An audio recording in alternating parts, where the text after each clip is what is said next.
அஸ்ஸலாமு அலைக்கும். நான் இப்போ இன்னைக்கு நைட்டுக்குள்ள சாப்பாடு தான் நான் ரெடி பண்ணிகிட்டு இருக்கேன். சப்பாத்தி தான் போட்டிருக்கேன்.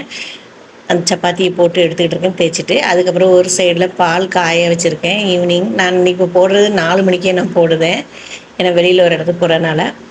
அதுக்கப்புறம் சப்பாத்திக்கு சைடிஷ் வந்ததில் மீல் மேக்கர் மிளகு கறி தான்.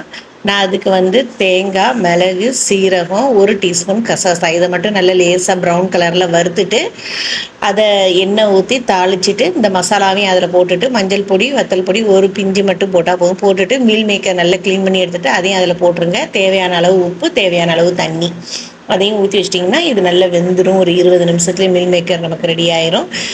கிரேவி பதமாக வச்சுக்கிட்டா போதும். இது சப்பாத்தி, இடியப்பம் எல்லா இதுக்குமே இது செட் ஆகும். சோறுக்கு கூட இந்த கறி நமக்கு நல்ல டேஸ்ட்டாக இருக்கும். நீங்களும் ட்ரை பண்ணி பாருங்கள்.